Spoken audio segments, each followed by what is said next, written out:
This is 38D. We've got another really important year to remember. In addition to 800, when Charlemagne was crowned, please remember 1066. This is when William the Conqueror conquered in England. He was actually coming from the French side. So you could say one of England's most famous heroes is French, which I'm sure they don't like that.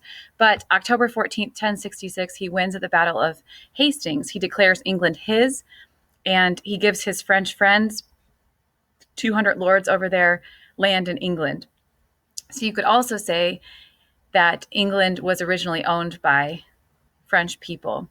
He united England, William the Conqueror. Henry II is another English king to remember. He was a French vassal, which means he kind of had to answer to France in order to lead. He married Eleanor of Aquitaine. And some notable things that he did: he had a court of justice, trial by jury, and common law. So this is beginning to pave the way for a British law system that America is going to copy quite a bit. And Britain, on the other hand, was copying some things from Greek and Roman governments. Henry II. Henry's sons. Henry's sons are probably more famous to you. Robin Hood makes them famous. If you've seen the Disney Robin Hood, you know, Richard is the lion and John is the prince who's a tiger and who's not very good and has that snake friend and everything. So Richard eventually, who's a really respected, loved leader, goes off to the Crusades. And so John is left in charge for a while. He does not lead very well while he's in charge. He loses Normandy and the people kind of come to him, the nobles and everything, and they're like, you know, you've got to give us some kind of concession. We don't like how you're leading. They make him sign the Magna Carta, which basically he has to give up some of his power to the people. The Magna Carta, that's another key year to remember. So in Middle Ages in the West, we have some key years that you got to remember. 800, Charlemagne is crowned. 1066, William the Conqueror conquers. Magna Carta is 1215. What does Magna Carta have? No taxation without representation, trial by jury, and protection of law. When you hear Magna Carta and you want to picture that time period in history, I want you to picture Robin Hood. A lot of Robin Hood films have been made. I'm going to put a Robin Hood clip right after this lecture that I want you to observe, just a trailer for the movie. I'm sure that some of you, it's interesting too. What is the Magna Carta talking about? No taxation without representation, again, checks the power of the king. It means like checks him like hockey, like you can't go farther than this. King John is the king who's being checked. The king shall not be above the law, but must be subject to the law also.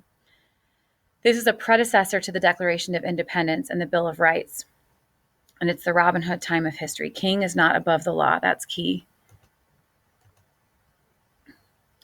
This map shows the spread of Christianity a little bit earlier, but basically the orange places are where the gospel has formed churches by 325 AD, and by 600 AD, you have churches available in the green. So you really have the gospel going all around Western Europe at least, which is what the map's focusing on. And to bring it back to Eastern Orthodox practices, talking about the East, the Eastern Orthodox faithful people, some of them went to live in monasteries and convents, religious communities. They were allowed to marry. They helped the poor. They ran hospitals and schools in the name of Christ. And they gave Russia an alphabet. Russia hadn't had a written language until the Eastern Orthodox missionaries gave that to them. Art of Eastern Orthodoxy, they would do religious portraits that they would venerate or worship, icons. They wanted something to worship. So it was a little bit borderline idolatry, but it was biblical figures.